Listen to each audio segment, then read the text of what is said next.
Hey, kia ora. Helen Brahms here, coming to you live from Surprise in Arizona. Hope you're having a super fantastic sparkling day. Welcome to Before the Dirt Nap podcast number 1578. Yes. No, 79. Ooh, I missed. Yes, I found a big mistake in that. Do you know I've got 1579 written on my list, and tomorrow I have 1560. I guess that means all the other ones are numbered incorrectly. Oh, we will have to change that. Anyway, so it's 1579, and tonight we're watching Chitty Chitty Bang Bang. Why are we watching Chitty Chitty Bang Bang? Simply because it was written by Ian Fleming. And he finished it before he passed away, but didn't get a chance to publish it before he passed away. And it was actually a children's book that he wrote. And what's really cool about this is that there's a lot, there are some James Bond connections in this movie.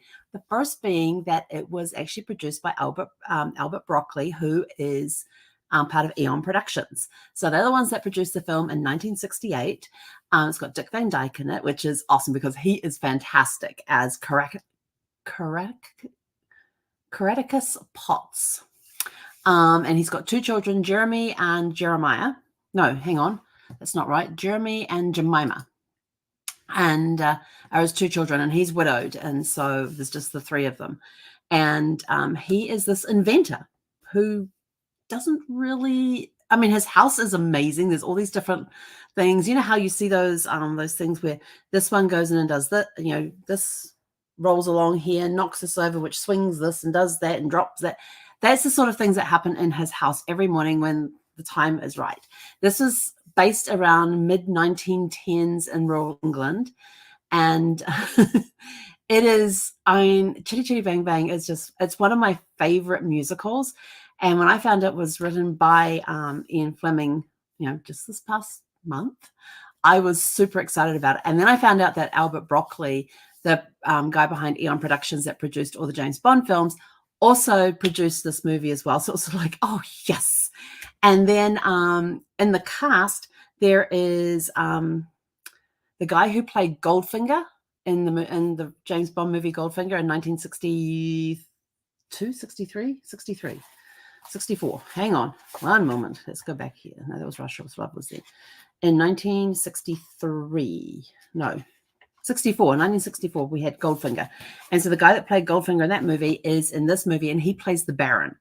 And there's the Baron and his wife. This song is just, how do you put that one? Oh, I don't even know how to do that. And then you have this cute little thing that they sing to each other. Then Q is the guy that played Q, Desmond Llewellyn, is also in this movie as well. And I can't remember what character he plays. He plays Bill Coggins, and I'm trying to remember who Bill Coggins was. But he's in this. But yes, we get to see him as well. So there's a little bit of James Bond, which is another reason why this is getting put in there, because it has, it's just. Gert Frobe, that's the guy that plays Baron Bombburst. Gert Frobe is the guy that played Goldfinger. It just has such a really cool cast.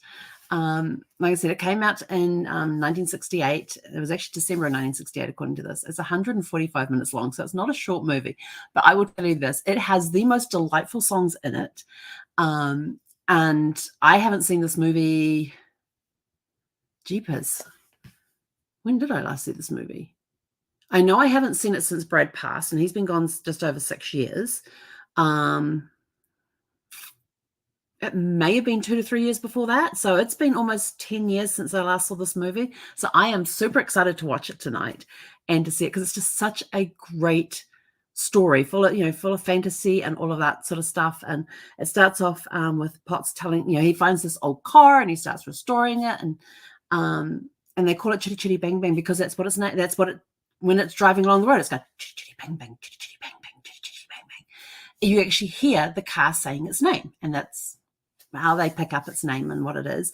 And then Potts starts telling his kids this story, and they end up in this fantasy land, and they go to the Chitty Chitty. I call it the Chitty Chitty Bang Bang Castle simply because I cannot pronounce the name of the castle. But it is also the same castle that Disney used to as the inspiration for Cinderella's castle at Disneyland. And it's the one that's in Germany. It's got some great big long name that begins with an N. I just call it the Chitty Chitty Bang Bang Castle. That's how I know it, and that's how I've always known it. And it's always been on my vision board to go and visit. I've had friends that go and visit and say how awesome it is, and I just want to go visit. But this has really, really cool songs. I do. I love the songs. And one of my favorite scenes is the doll on the music box. And the Baroness, the town that the Baron and the Baroness oversee, they don't like children. So no children are allowed in Bulgaria. Is the name of the place, Bulgaria. No children are allowed because the Baroness doesn't like them. She hates kids. So she actually has a toy maker. The toy maker. Oh, the toy maker. Who's the toy maker? Benny Hill. That's right, Benny Hill. Knew it was one of the British comedians that I knew of. Benny Hill. He plays a fabulous toy maker.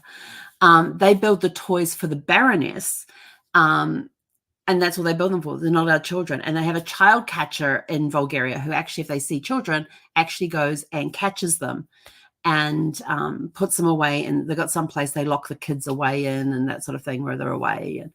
But anyway, so they make this, they have to get him because the kids get, Jeremiah and Jemima both get kidnapped, well, taken by the toy maker, not by the toy maker, the child catcher, and get put away with all these other kids. And so Potts and Truly Scrumptious, who is the girl that he rescues from the well, she's this well-to-do thing. They've got this candy, her father owns this candy factory and all that sort of stuff. And so she's this well-to-do lady, and she takes a liking to Potts and his children. And so the two of them, with the toy maker's help, they disguise themselves as Jack-in-the-Boxes. And it's a really cool scene. It is so well choreographed and everything else. And it starts with this box popping open, and there's Potts laying in there, sort of like a cloud. And he gets up and sort of like does these doll movements over to where Truly Scrumptious is on top of on a spinning, turning a turntable thing. And he turns the key and she starts turning. And as she's turning and her arms are doing the robot movement things. And, she stands up and she'll bend down again. And she starts singing the song, what's it called? Doll in a Box or something about a doll in a box. And so yeah, they have these different movements and stuff that they do. And it's just a really, really cool kid story. And the other fact that I found out about this movie is that when it came to writing the screenplay, one of the screenplay writers was Roald Dahl, who is the author of Charlie and the Chocolate Factory, Charlie and the Great Glass Elevator, James and the Giant Peach, and all those wonderful, incredible story books that he wrote. So he was actually one of the screenplay writers next to Ken Hughes, and Ken Hughes was also the director of the movie as well. So we're going to go and enjoy this 145 minutes, so it's at 2.5 hours basically. I'm going to go and enjoy this 2.5 hour thing. I haven't seen it in ages, so it's going to be interesting to see how many of the songs I remember, because I used to watch it so much that I could sing along all the songs and everything else. And yeah, we'll see how we do. But the book is based on Chitty Chitty Bang Bang, the Magical Cow, which came out in 1964, which is the year that Ian Fleming passed away. And they actually broke it into 3 children's books when they published it. When his estate published it, they published it as 3 separate books. And let's see, what other things can I tell you about this amazing thing? They had a lot of great locations and everything else. It was nominated for Best Song Original for the Picture at the Academy Awards. It was nominated. No, it didn't win any awards, but it was also nominated for Golden Globe Award, Best Original Score Motion Picture, with the authors and with the music and the lyrics. And the Laurel Awards, it had Top Musical, was nominated for that as well. So it got some great nominations. I think it's a fantastic movie. It's one of my, like I said, one of my favorite musicals that I absolutely love. So I'm going to go off and watch that and be on the lookout for or the James Bond connections that are in this movie.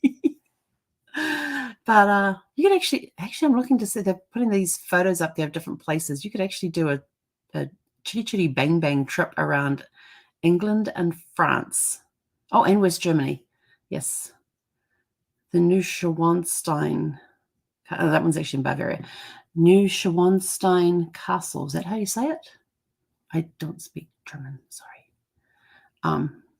I just call it the Chitty Chitty Bang Bang Castle. Anyway, so have you ever seen Chitty Chitty Bang Bang? What is your favorite song in Chitty Chitty Bang Bang?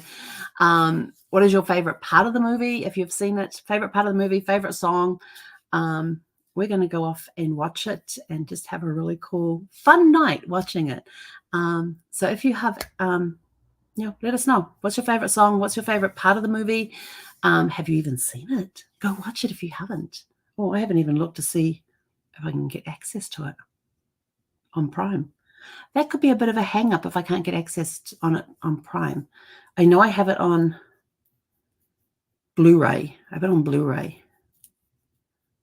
Yeah, and there's a whole bunch, and on the Blu-ray, there's a whole bunch of extras on there about the making of it, the story behind it, and all that sort of stuff. So I won't even get a chance to watch that tonight either. But anyway, go out, have a super fantastic, sparkling evening, and we'll catch you guys back here tomorrow evening at 6 p.m. Pacific. Hekonara.